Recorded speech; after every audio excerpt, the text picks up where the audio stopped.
Good morning to all of you. So, in the previous class, we were talking about an oligopoly market, and we came to know that the main feature of oligopoly market is that there are few players in the market who control the whole market for a particular product for a particular service. So that kind of market is known as oligopoly market. And to analyze a oligopoly market, we economy proposed a game theory through which analyze the actions of firms which are operating in oligopoly market. So to demonstrate this is the example of prisoner's dilemma, which is used to demonstrate the characteristics of a game, how different players uh, behave in a situation of game. In a game, there are certain rules and there are strategies which players can opt for. The point here is that if players cooperate with each other, then their joint profit or their joint benefit will be more in comparison to a situation where every single player is maximizing uh, one's self-interest. So instead of cooperating, if every person tries to maximize one's self-profit or self-interest, in that case, his interest, his profit will not be maximized. So this is the crux. So broadly, in front of every player, there are only two options. One option is to collude or cooperate with the other player, and the other option is to compete, not you know, uh, cooperate with the other player and compete with the other. In that case, the both players will suffer. So that example, this example demonstrates that characteristic of a game. In which case, if both Bonnie and Clyde both confess, they both will spend 8 years of jail. And if both remain silent, both have to spend only 1 year of jail. And if one remains silent and one confesses, then the person who remains silent has to spend 20 years of jail, and the person who confesses will go free. So this example is known as the prisoner's dilemma, where the best situation for both of them is that if they both have to remain silent, if they both have to will remain silent, then both have to spend less amount of time in jail. But if both will try to cheat other person, in that case both will confess and both have to spend 8 years of jail uh, in uh, in prison. So the same situation can be applied in case of firms also. For example, this is example from advertising. There are two companies, Pepsi and Coca-Cola, which predominantly, control the soft drinks market. So, so if Pepsi advertises, and if say there are two options, either Coca-Cola or Pepsi may decide to advertise for their product, or they may decide not to advertise their product. Advertising has its cost associated with itself. So, if advertising is undertaken, the profits of the Pepsi and Coca-Cola both will, come down because the market is same. I mean, their additional customers are not being generated by the advertising because the customers are same. Either they will buy Coca-Cola, Coke, or a Pepsi. So what actually they are doing, they are snatching the customers from other players to themselves. and the other player will again, try back to win back the customers. So that is why advertising has cost associated with itself. So in this situation that is displayed on your screen, if Pepsi and Coca-Cola both decide to not to advertise the products, not to spend any money on the advertising, in that case, the profit of Coca-Cola and Pepsi will be $750 million. This is the case if they both decide not to advertise their products. Uh, but if both decide to advertise their product, then spend money on the marketing, the profits of both Pepsi and Coca-Cola will come down to $500 million. So from 750 million to 500 million profit. So so uh, so what is beneficial? I mean, just I'm asking you from common sense perspective. What is beneficial for both of them, for Coca-Cola and Pepsi? Is it in their interest to advertise or not to advertise? Not to advertise. Okay, because that is very clear-cut situation, and the assumption here is that the set of customers are same. The number of customer is not going to increase because of advertising, and both Pepsi and Coca-Cola are targeting the same customers, so they are not going to add any additional new customers. So in that case, it is beneficial for both of them, Pepsi and Coca-Cola, not to advertise for their products. If they both decide not to advertise, in that case, their profit will be more. I mean, the profit of Coca-Cola will be more. At the same time, the profits of Pepsi will be more. Both will be in a profit situation, and by not advertising their product. So this situation is actually cooperation. They both are cooperating.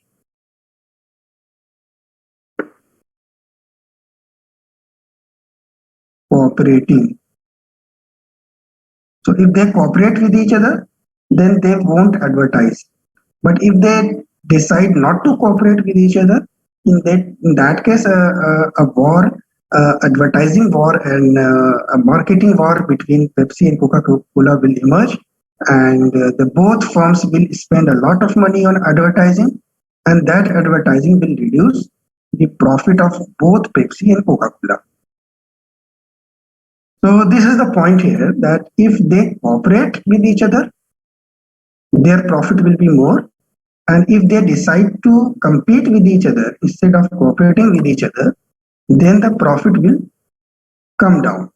And this is the same with both of the companies. I mean, the profit of both companies will increase in case of cooperation, and the profit will come down for both Coca-Cola and Pepsi if they decide to compete with each other. And there are two more situations, this one and this one. These are the situations where one firm is advertising and another firm is not advertising. So what is happening here? If Pepsi is advertising and Coca-Cola is not advertising, then because of advertising, Pepsi will snatch new customers in the short run. And as a result, Pepsi's profit will be 900 million and Coca-Cola's profit will come down to $400 million. But this is happening in the short run because Coca-Cola is not advertising, but at the same time, Pepsi is advertising.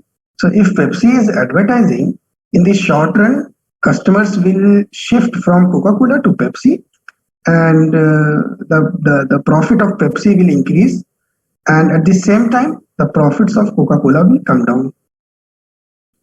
And this is another situation where Coca-Cola is advertising and Pepsi is not advertising. So if because of advertising, Coca-Cola's profit has increased, and because of not advertising at the same time, Pepsi's profit has decreased. So these are two more situations. So in total, four scenarios are possible. In the first scenario is that both are advertising. If both are advertising, then profits of both companies will be 500 million profit. Another extreme situation is that they are cooperating with each other and they are both are not advertising. So if both are not advertising, both the profits of both firms will be maximized in jointly. I mean, the joint profit of these two firms will be maximum.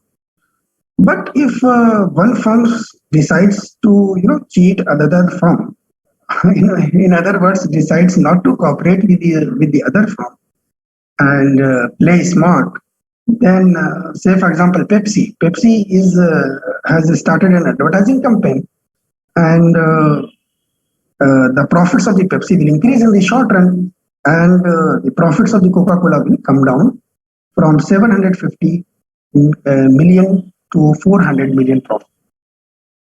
But Coca-Cola will not sit down and just look at the situation that Pepsi is advertising and my profit has come down. So what Coca-Cola will do? Coca-Cola will also start advertising. If Coca-Cola will also start advertising, so then this situation will be will come into effect, because this situation represents a situation where both Pepsi and Coca-Cola are advertising. So this situation, I mean, this one and this one are temporary equilibrium. It may be the case in the short run that one firm is advertising, another firm is not advertising. So other firm will also start advertising because it may not afford to lose the market share, and it will start spending money on the advertising. So this situation and this situation are short run possible equilibrium, but in the long run there are only two possible scenarios. That is, if both decide to cooperate with each other, and this is the situation where both are competing with each other. So upper left, this box represents a situation where both are cooperating with each other, and this is the situation where they are not cooperating with each other. Not cooperating, or in other words, they are competing with each other. They are competing with each other. Now I invite your observation. What's your say on this thing? I mean, this is what happens in an oligopoly market. So, what's your observation? Anything you want to say, or any comment, any question, any doubt? So in the upper left case, if both companies will not advertise, then what is left for marketing purpose? And how the marketing purpose would what it do from the marketing perspective? See, fundamentally, marketing is not required if the product has already loyal customers. If customers are already aware of the product, there is no need to spend any money on the advertising. There is a debate on this. Whatever companies are spending on advertising is actually a waste of money, is a waste of resource. Because in today's world, billions of rupees are being spent on marketing. But is spending money on marketing worth? Is it worth to spend money on marketing? Because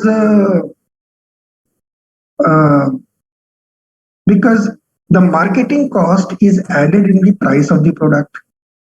Do you think they are spending the money from their own pocket?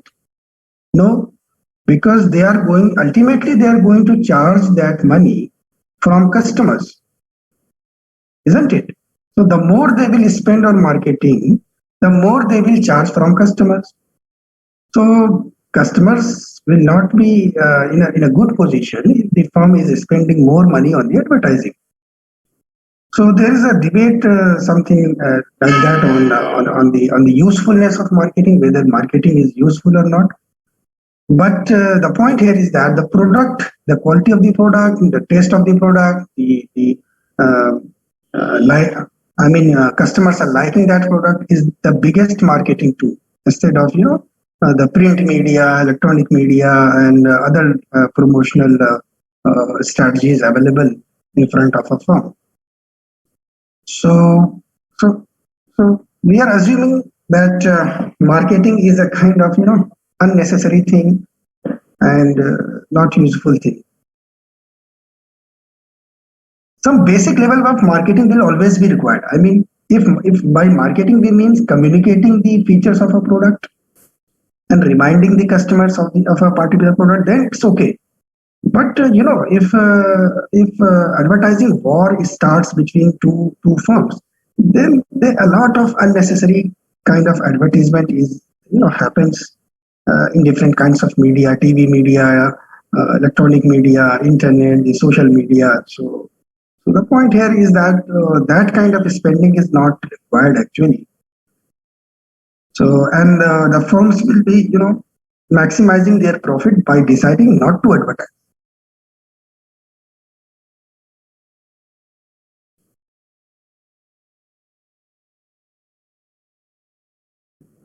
Another example, yes. And that we must have to spend at least some amount of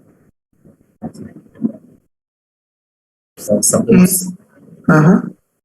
the commodities we have, if we don't know anything about both of these brands, then why would we like to buy these? Right? Yes, Keshu, that is why I have said that if by marketing we mean just communicating the features of a existence of a particular product and features of a particular product to the customers, then it's okay.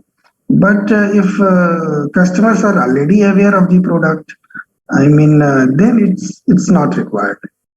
It's not actually required, the advertising. But if the product is new, then of course some kind of marketing communications will be required so that customers will become aware of that product. Another example, this example is from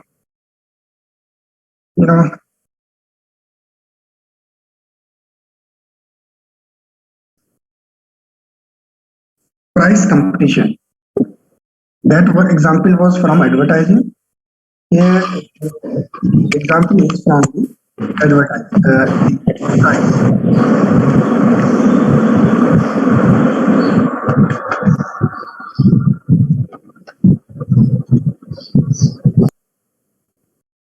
Okay, so this example is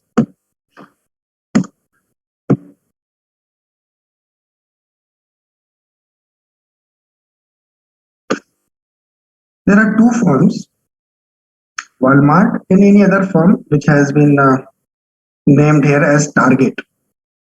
So there are two firms competing with each other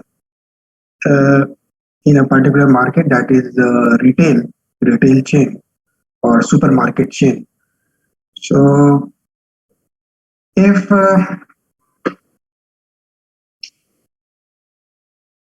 both Walmart and Target, they both decide to increase the price of their product, then the profits of Walmart and Target will be $10,000. So if both decide to increase the price to $600, whatever is the product.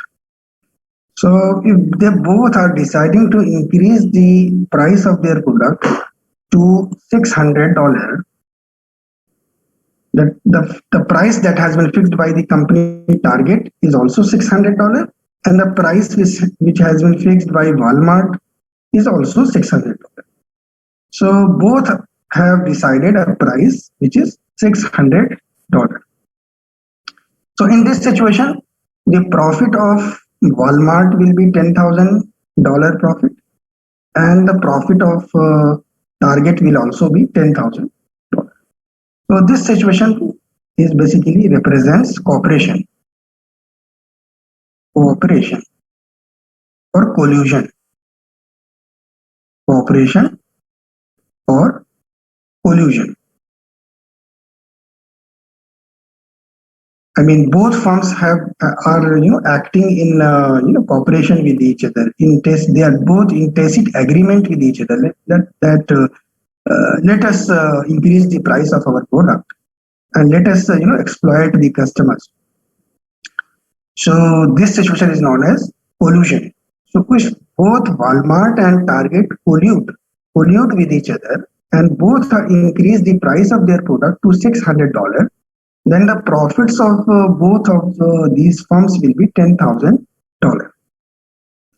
But if they are not colluding with each other and both are both have decided to decrease the price in order to attract the customers, or because lower price and promotions and discounts and offers are also a kind of promotion, isn't it?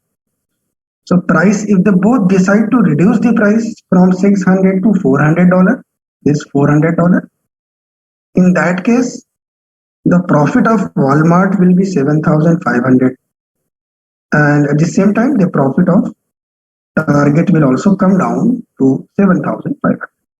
And this box represents non-cooperation or competition. They are both competing with each other. They are both competing with each other. And what kind of competition is this? The pricing competition. Price competition. A price competition is going on, and Walmart is reducing the price, and in reaction, Target is also reducing the price. Initially, look at these two scenarios. In this scenario, what is happening? Initially, Target has reduced the price. So the firm which has reduced the price, the profit of that firm has increased from 10,000 to 15,000. So now in this situation, Target is earning $15,000. But Walmart will not sit down and just look at the situation. Walmart will also reduce the price, because if Walmart decides not to reduce the price, its profit will come down drastically. So Walmart will also decide to reduce the price. So equilibrium will be generated where both are competing with each other in terms of price and both have reduced the price. In that case, the profits of both firms will come down to 7,500.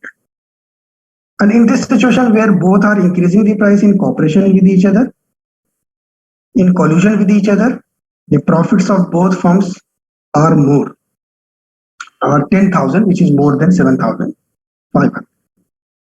So these are two temporary situations. And this is the two possible equilibrium. This one, upper left, and this right side. These two equilibrium are possible.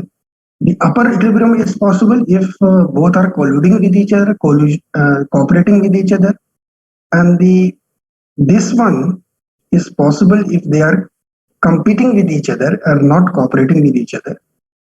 And the other two situations are, two more possible situations where one firm is reducing the price and another firm is not reducing the price.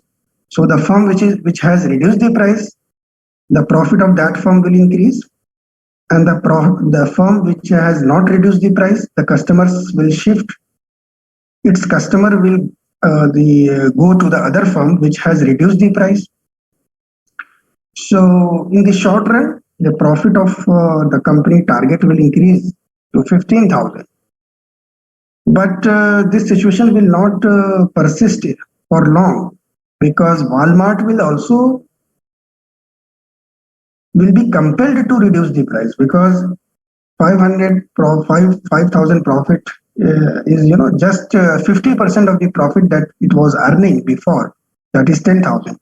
So it will compete with the Target and it will also reduce the price, and the profit of both Walmart and Target will come down. So the crux here is that if they cooperate with each other, the profit of both will increase, and if they compete with each other, the profit of both firms will come down. Now, just let me check your understanding. What is beneficial from the customer's point of view?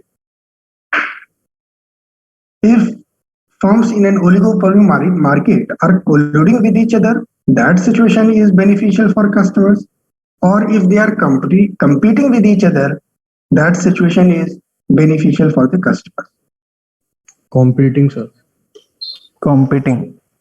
Okay, Abuzar and Hamza both are correct.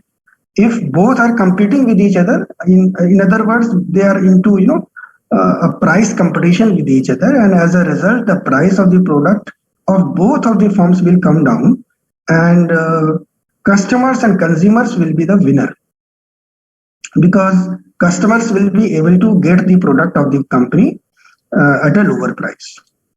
But if they are colluding with each other, then customers will suffer, and they will be compelled to pay a higher price for the product, which would have been sold at a lower price had there been competition among those firms. So, what is the base strategy for an oligopoly firm?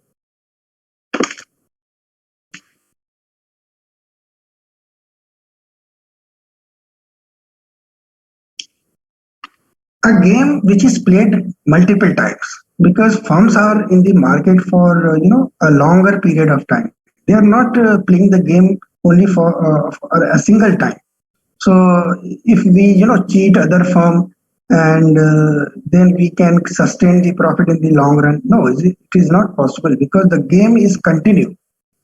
So both firms or three firms, whatever is the number of firms which is there in an oligopoly market, they keep interacting with each other multiple times and continuously. So if a game is played repeatedly, players may engage in strategic behavior. If a game is played only once, then there is no chance. I mean, we can cheat other person. And but if the same game is being played multiple times, then it's not possible to follow self-interest by giving loss to the other party, by giving loss to the firms which are operating in the oligopoly market. So this is the main feature, that is repetition, that the game is being played repeatedly. So if the game is being played repeatedly, then what is the base strategy? Cooperate or not to cooperate? So not to cooperate can be base strategy if the game is played only once. Now let me give you one example. There are tourist places in India. Say for example Agra. A lot of tourists come to Agra. But the behavior of the shopkeepers in Agra, or any place which is a tourist attraction where tourists go, the behavior of the shopkeepers is very dishonest. They try to cheat financially the travelers and tourists. And why? What is the explanation of this behavior? Because they think that this customer or this traveler has come to Agra only once, and he will not come back. So even if he is not satisfied with me or my product, I'm not going to lose anything. The shopkeeper thinks, or the hotelers, they think like this, that they are coming to us only for once, so there is no point in making them satisfied. So this kind of thinking is short-term thinking. And why this short-term thinking has developed? Because the game is not being played repeatedly. The same customer is not going to come back multiple times again and again. So so that is why they indulge in short-term behavior, that is dishonesty, and that is cheating. So if a game is played repeatedly, players may engage in strategic behavior. Strategic means long term, sacrificing short term profit to influence future behavior. In repeated prisoner's dilemma game, if the example that I have given to you, the prisoner's dilemma, in that example, the players are supposed to play that game only once. Either confess or remain silent, and the game has to be played only once. But what if the same game is being played multiple times? एक बार game हुआ, दूसरी बार पहली बार में एक ने दूसरे को cheat कर दिया, तो दूसरी बार में तो उसके सामने पास्ट प्रेसिडेंट है ना प्लेयर्स के पास कि in the previous game what was the behavior of the players in the first time. So in repeated prisoner's dilemma games, tit for tat is often a good strategy.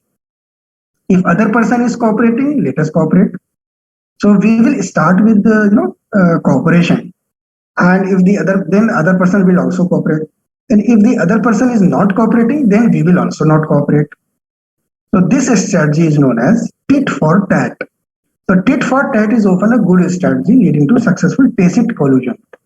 So if both firms are deciding, or even if one firm is following tit for tat strategy, it will lead to tacit collusion.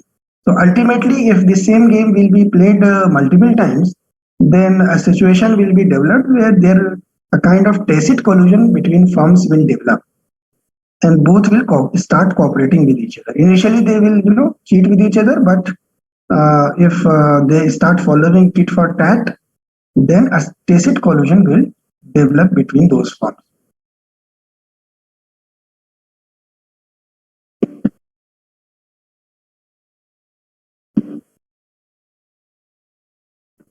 And so tit for tat involves playing cooperatively at first, then doing whatever the other player did in the previous period. So initially we have to cooperate. If the other firm is also cooperating, then it's okay.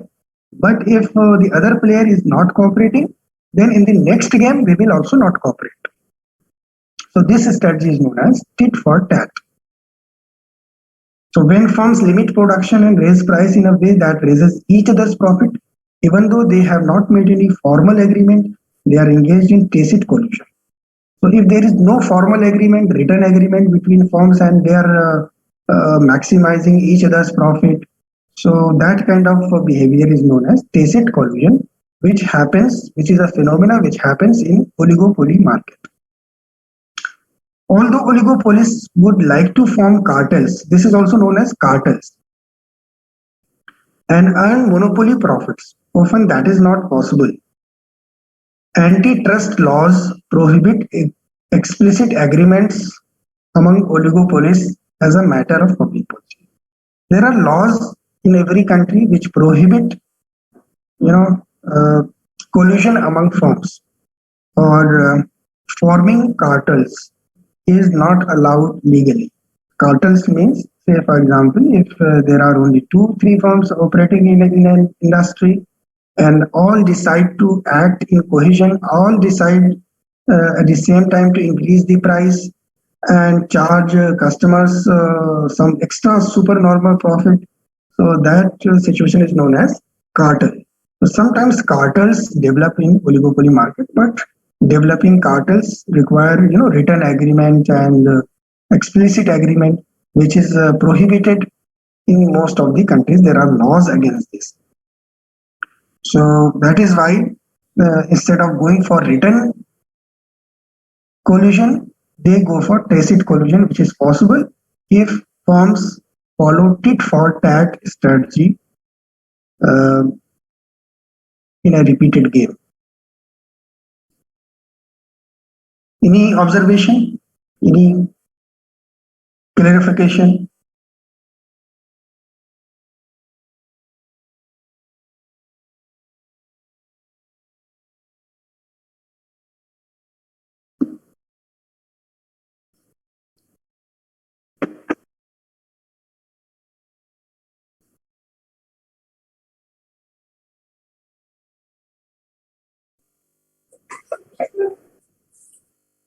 Okay, thank you very much for joining this class. I will share with you the handouts of these PPTs with you very soon. And with this, your third unit is completed. So now the fourth unit will start in the next class.